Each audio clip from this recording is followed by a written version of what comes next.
Good day to you, my dear students. Once again, I'm Sean Xavier Arnita for another topic for Rizal course, which is Imagining a Nation.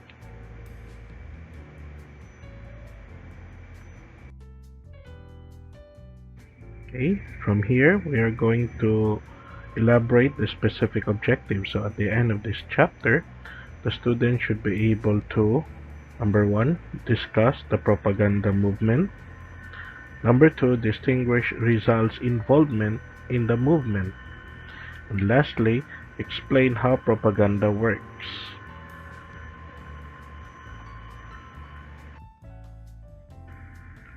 So for the vocabulary, when we say Cortes, Spanish Cortes is a legislative or lawmaking body of the Spanish government. Creole refers to a Spaniard born in the Philippines. When we say mestizo is an individual born of mixed ancestry, we may refer to Spanish mestiza or Chinese mestizo. Next one is the propaganda. So the propaganda refers to the information used to promote or publicize a particular cause or point of view. And the other one is restoration, refers to the Spanish Restoration, appeared in Spanish history spanning the years 1874 to 1931 that saw the restoration of the monarchy under Alfonso XII, together with the establishment of the bicameral legislature.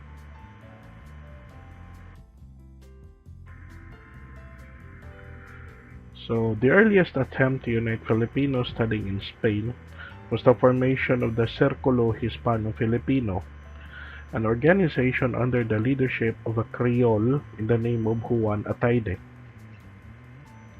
It had the support of the Spaniards who were sympathetic towards the Filipinos.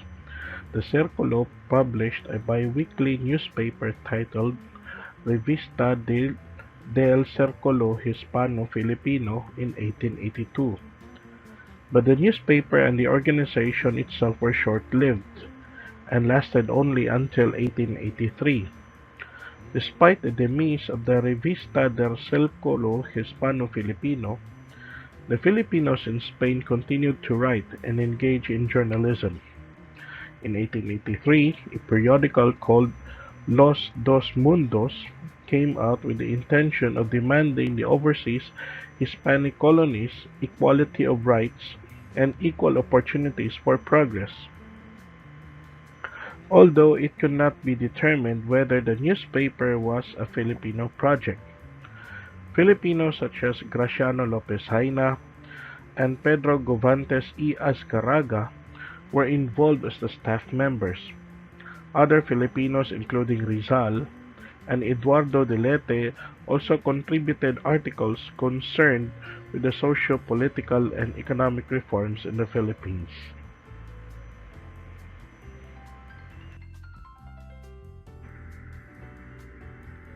So during the time, Rizal's first novel, Noli Me Tangere, came out in 1887.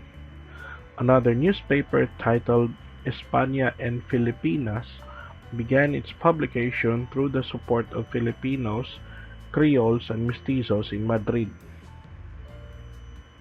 The newspaper was short-lived as well as because of glaring differences and internal feuding among its staff. With the end of the newspaper emerged a stronger Filipino community, united in its purpose to continue working for Filipino rights. By January of 1889, the Filipino community in Barcelona began preparations for the publication of a new periodical. Among the early supporters who helped with finances were Mariano Ponce and Pablo Rian Zares. On the other hand, Graciano Lopez Jaina offered his services as editor. Marcelo H. del Pilar, having arrived from Manila at this time, also joined the efforts. The newspaper La Solidaridad released its first issue on February 15, 1889. In its first article, the staff defined its program as to combat all reaction, to impede all retrogression, to applaud and accept every liberal idea, to defend all progress. Among the reforms the newspaper sought were Philippine representation of the Spanish Cortes, freedom of the press, and the end of the practice of exiling residents without due process. The periodical placed particular emphasis on the affairs dealing with the Philippines because of all Spain's overseas provinces, it was the only one that lacked parliamentary representation.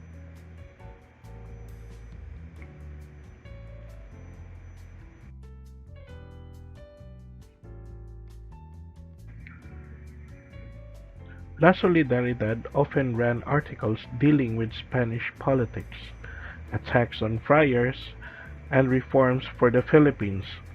Sections were also assigned to accommodate and print letters from foreign correspondents, all speaking of situations on the ground. Aside from the political and economic content, the periodical gave space for the publication of literary works as well.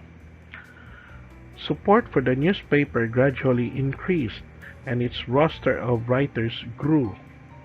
Among those who eventually contributed articles were Jose Rizal, Dominador Gomez, Jose Maria Panganiban, Antonio Luna, and renowned Filipinist scholar Ferdinand Blumentritt. Other Filipinos who contributed articles did so using assumed names. In time, Del Pilar gradually took on the active role of running the paper. Graciano Lopez Jaina, although editor in name, spent most of his days in cafes and was known to be incapable of sustained work. By the time Del Pilar decided to move to Madrid, the paper went with him. The first issue printed in Madrid came out on November 15, 1889. A month later, the periodical announced its change of editorship, with Del Pilar now taking the helm.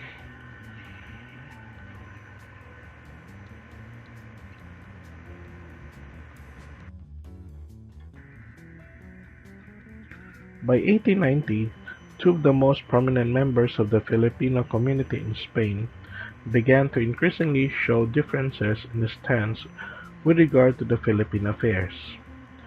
Rizal always held the opinion that to serve the country better, one had to bring the issues close to home. One had to speak to the Filipinos rather than to the Spaniards. Del Pilar, on the other hand, was a skillful politician who felt that efforts at persuading the Spanish leaders and officials needed to be continued, and that this was the best way to achieve the reforms Filipinos were seeking.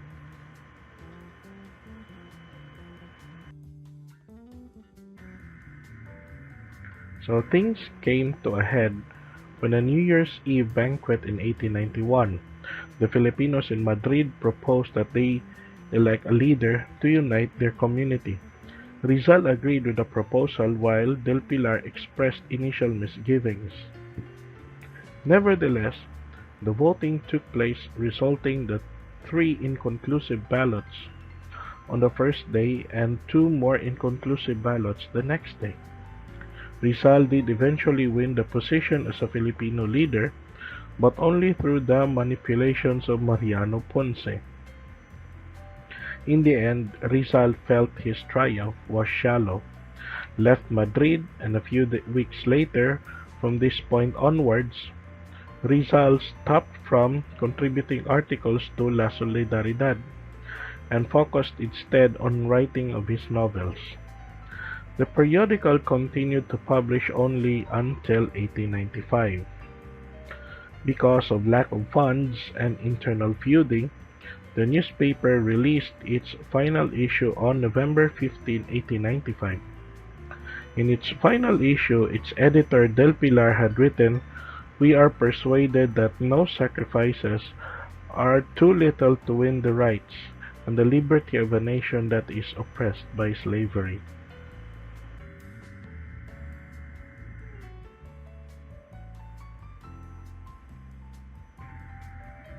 So that's all for our topic, Imagining a Nation.